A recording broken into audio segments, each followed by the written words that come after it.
ღირსების დაკარგვა ან მთავარი პარტნიორის დაკარგვის რისკი 28 პუნქტი ან უკიდურესად რთული ზამთარი უკრაინა გადამწყვეტი არჩევანის წინაშეა. ტრამპის 28 პუნქტიანი მშვიდობის გეგმის გასაჯაროების შემდეგ ომში მყოფი ქვეყნის მოსახლეობას პრეზიდენტმა საგანგებოდ მიმართა. უკრაინელების ღირსება და თავისუფლება ის ორი მთავარი პუნქტი იქნება, რომელთა დასაცავად ზელენსკის თქმით ბოლომდე იბრძოლებს. პრეზიდენტი ამბობს, რომ პასუხი ყველაფერს ჯერ კიდევ მაშინ გასცა, როცა ფიცი დადო და მის ხალხს დაჰპირდა, რომ უკრაინის სუვერენიტეტს ბოლომდე დაიცავდა. ვოლოდიმირ ზელენსკის განცხადებით უკრაინის დასასრული, რაც თავისთავად ევროპისა და გლობალური მშვიდობის დასასრულს ნიშნავს, არ დადგება.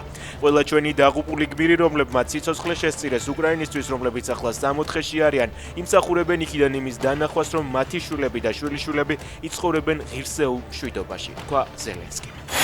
უკრაინას შეუძლია ჩვენი იმედი ჰქონდეს, წერს გერმანიის კანცლერი ფრიდრიხ მერცის თქმით, ზელენსკის მაკრონთან და სტარმერთან ერთად სრული მხარდაჭერა დაუდასტურა. არაფერი უკრაინის შესახებ უკრაინის გარეშე დაწერა პოლონეთის პრემიერ-მინისტრმა დონალდ ტუსკმა. უკრაინის გეგმასთან დაკავშირებით გადაწყვეტილების მისაღებად შესაფერისით, რომ მომდევნო ხუთშაბათია, თქვა ტრამპმა. მისი განცხადებით, ახლო მომავალში შემოიღებს ძალიან მკაცრ სანქციებს რუსეთის წინააღმდეგ. უკრაინამ ანექსირებულ ყირიმში რუსული ვერტმფრენი K-27 და ძვირადღირებული საჰაერო თავდაცვის სისტემები გაანადგურა. კადრებსა და განცხადებას უკრაინის დაზვერვის მთავარი სამმართველო აღწერს.